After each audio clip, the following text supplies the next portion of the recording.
Pescadores. Mural en cerámica en azulejos rústicos, tamaño 2 metros cuadrados, pintado a mano por el artista Xavier Claur Mas en los talleres de Alcira, Valencia. Mural inspirado en el cuadro de Homer Winslow, Estados Unidos, 1821 a 1896. Descripción de la escena. La escena representa a Eliseo Neira García con su nieto José Neira Fuentes, ambos en el barco Santa Marina, propiedad de Eliseo. La escena tiene lugar el 17 de noviembre de 1945, momento en el que José se inicia en el mar con 12 años de la mano de su abuelo de 67 años, a quien llamaba Papá Eliseo. En las comunidades asentada en la ribera del mar, la madre se encarga del cuidado de los pequeños, pero cuando el niño ya está apto para el trabajo, es el padre el que se encarga de educarlo y enseñarle el oficio del mar. El padre y el abuelo transmiten los conocimientos del oficio y sabiduría del mismo adquirida por el tiempo y el aprendizaje de sus ancestros. Mosaico 2. Naufragio. Mural en cerámica en azulejos rústicos, tamaño 2 metros cuadrados, pintado a mano por el artista Xavier Claur Mas en los talleres de Alcira, Valencia. Mural inspirado en el cuadro El paraíso perdido de Milton, de Austin Abbey, Estados Unidos, 1852 a 1911. Descripción de la escena. La escena representa a los acantilados de Castro Urdiales en 1940. En esa fecha, Ventura Neira patroneaba el barco que se ve en la escena, recién construido en los astilleros de Pobra. La misión y encargo de Ventura y la tripulación era llevar el barco de Pobra a su destinatario en Bilbao. Al llegar a la altura de Castro Urdiales, se encuentran con un fuerte temporal en la mar, que destrozó el barco sobre unas rocas y comenzó a lanzar a los marineros contra el acantilado, muriendo en el acto. Solo quedaba Ventura Neira en el agua agarrado a un madero del barco, y vio una ola gigante que lo empujaría al mismo final que sus compañeros de tripulación. Ventura en ese momento invocó a la Virgen del Carmen, y ésta lo salvó desapareciendo la ola. Los vecinos de Castro Urdiales desde el acantilado presenciaron todo lo sucedido allí impasibles, pues no podían hacer nada.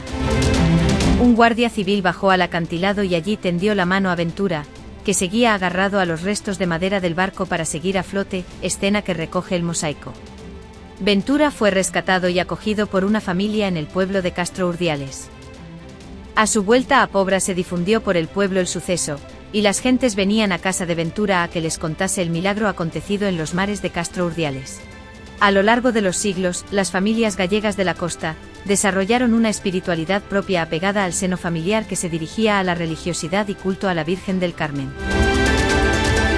Estar en medio de la mar, expuestos a cualquier temporal que se origine, implica cercanía a la muerte en doble sentido, a la muerte del marinero, que se encuentra en la mar como protagonista inmediato de su fin, a la muerte social y de futuro de su familia que permanece en casa, que verá truncado el futuro de sus proyectos. Mosaico 3. Pincheiro.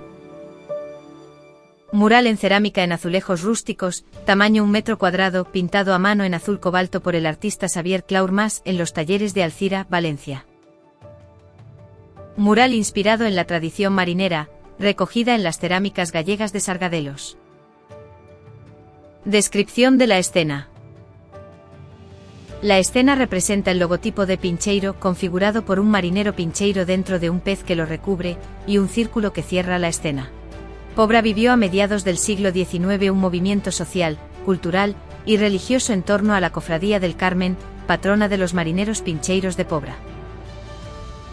Esta cofradía tenía una finalidad fundamentalmente religiosa, pero la presencia de personas de diversa procedencia en Pobra llevó a enriquecer la cofradía con festejos, con tradiciones de gigantes, música y orgullo de crear un colectivo en torno al arte del mar, en el que participaban activamente la clase marinera de Pobra. Los pincheiros crearon un colectivo que fue creciendo en importancia, y cuya tradición y esencia llegó hasta nuestros días en forma de festejos y celebraciones comunitarias, desde el entorno de la parroquia hasta alcanzar a los pueblos vecinos. Uno de los elementos más destacados eran los gigantes y cabezudos, que recibieron un impulso decisivo en el siglo XIX por la influencia de los catalanes asentados en la parroquia de Santa María la Antigua del Caramiñal, en la zona del Arenal. Mosaico 4. Mariscadoras. Mural en cerámica en azulejos rústicos, tamaño 1,6 metros cuadrados, pintado a mano por el artista Xavier Claurmas en los talleres de Alcira, Valencia. Mural inspirado en una postal de los años 60 de las mariscadoras de Pobra. La escena representa a las mujeres mariscadoras de Pobra en el arenal de la villa recogiendo el marisco. En la escena en primer plano está Ramona Pérez Naveiro, esposa de José Neira Fuentes, que durante años se dedicó a marisquear mientras su marido y su suegro ejercían de marineros en el barco Veracruz propiedad de José Neira. La mujer trabajadora gallega representaba el matriarcado que llevaba adelante la familia. Mientras el hombre trabajaba navegando, la mujer gestionaba la economía de la casa, y educaba y atendía a los hijos. Pero al mismo tiempo trabajaba fuera de casa para aportar su grano de arena al proyecto familiar. Mosaico 5. Arpista.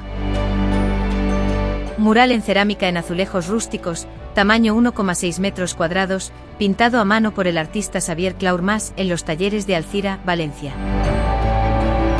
Mural inspirado en el cuadro de Ernest Thebert. Grenoble, Francia 1817 a 1908. La escena representa a una mujer tocando el arpa desde una cumbre de una montaña desde la que se percibe el occidente, con la mar al fondo y la caída del sol. Esa mujer es Teresa Zulaika Arzuaga Donostiarra, pianista, patrona de las fundaciones que hay en Pincheiro, y mecenas de todos los proyectos culturales que se difunden desde Pincheiro. Ella, junto con Ramona Pérez Naveiro, han sido los pilares fundamentales de todo el proyecto que representa Pincheiro. Toda la fachada está asentada en las huellas de la prehistoria y en los elementos existenciales de esa época por parte de los primeros pobladores de esta comarca.